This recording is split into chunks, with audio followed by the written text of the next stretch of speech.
দুর্গা মার যেমন 10টা হাত থাকে, তেমনি আমাদের অনেকেরও তো 3টে করে হাত থাকে।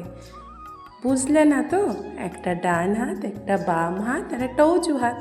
আমরা তো কিছু করার বেলায় বলে দিই, ও আমার দ্বারা হবে না, এটা সম্ভবই না, এটা অজুহাত না। আরে চেষ্টা করে তো দেখো, হতেও তো পারে না। এটা আমার ক্ষেত্রেই আমি বলছি। কত ভিডিও আপলোড করি একের পর এক, কিন্তু যখন কোনো ভিউ হয় না, তখন মনে হয় আর ভিডিও করব না, হাল ছেড়ে দিয়েছিলাম। তবে এইবার আর হাল ছাড়বো না ভেবেই চ্যানেলটা ক্রিয়েট করেছিলাম। আর এই চ্যানেলটায় আমি এবার ডেলি ব্লগ আপলোড করব, এমনি রিলস আপলোড করব, আমার ইচ্ছে আছে।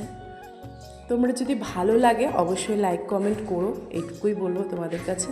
তো তোমাদের সাথে কথা বলতে বলতে একটু ঘরটা গুছিয়ে নিচ্ছিলাম।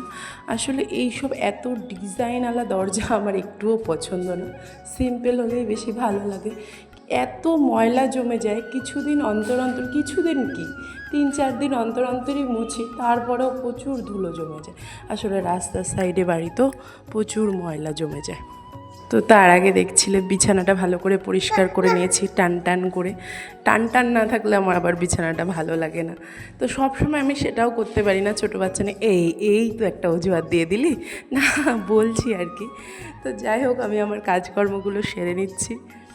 তোমাদের যদি ভিডিও ভালো লাগে অবশ্যই লাইক কমেন্ট করে আমার পাশে থেকো, আমি ভীষণ খুশি হব। Tata, by.